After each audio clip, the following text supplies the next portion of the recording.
Well, some of you may be wondering where I've been the past few weeks, and I've been quite busy. I put a private video out there for just a couple of people on another project that I'm working on, and then past couple of weeks I've been really studying and researching some of the principles that I'm talking about. And probably the greatest resource that I've used is the Exponential Conference. It's the self-proclaimed largest church planting conference in the world, and they invite speakers in from all over the place to come and share their experience and thoughts. And some of the things that I've been talking about, these people have been practicing for 5-10 years already. If we look in the Bible, when the word church is used, the Greek word is ekklesia, and that word actually means gathering, so a community of believers. And when we think about the church, we tend to think about a building that we go to on Sunday morning or maybe Wednesday night, made up of members and congregations and led by a pastor. And they also talked about the optimal community size for an ecclesia or a church gathering to be somewhere between 20 and 70 people that are meeting in groups. And in China, they're using, they go up to 20 people and then they break off once they exceed 20 because of the communist government and not being allowed to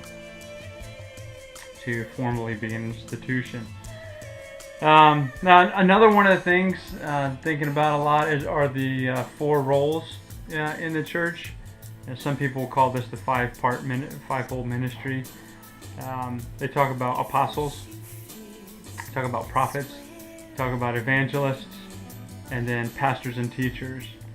And each one of those brings a different role to the church. And I think what we have now in the executive pastor or lead pastor role or senior pastor role in most of the churches is the name pastor, but not necessarily behaving in that capacity. Some are apostles, they're breaking new ground, bringing new messages. Prophets, sharing things that the church needs to do. Evangelists, those that are full-on, gospel spreaders. And then we do have some that are actually acting in the pastor-teacher role of shepherding the congregation and teaching them what they need to be. And so, as I was just, thinking and reflecting on that, it's, what can we do with the model to push the gathering to use all of the gifts that have been given? How do we leverage the apostles who bring new ideas? How do we leverage the prophets who have a word? How do we give a platform to those that are dying to share the gospel? And then what venue do we do it in? The more I think about the investment in a building, or the more I think about an investment in a site, the more I think about how that investment could be used, to actually do ministry. So one of the things that I'm setting up as a goal would be, like this would be kind of like a pollution-free car that could drive around the world on a tank of gas. That's cleaning the air as it goes. That's the Toyota's kind of vision for something they may never achieve, but that's what they aspire towards. And one of the things that I think I aspire towards is, how could we have a church that has no base cost? So that doesn't have salary expense or doesn't have business expense, building expenses. And I know that may seem unreasonable and may seem a little crazy, but think of that as an aspirational goal. Think about how much money we could pour into the actual ministry for people and helping people. And so I just wanted to challenge you with that. Of course, go back to your Bible. You can read the 4 or 5-fold ministry, whatever your approach is, in Ephesians 4:11. We talk about leaders of the church, the leaders of the gatherings. They're referred to in Timothy as the elders, um, to be local church leaders. That would be leaders of groups.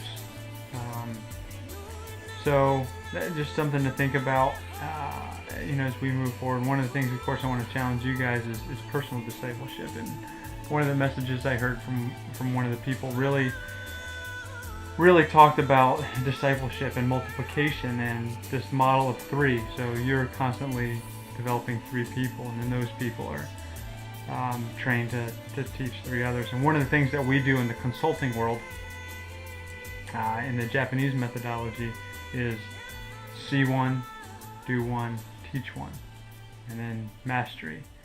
And so the same thing, about discipleship is we want people to see it, we want people to do it, and then we want them to teach it, and then we want them to repeat that until they are masters of it. So anyway, that's the update for this week, and hope it challenges you. Hope you can think about how it would apply to you and what it means. Thanks.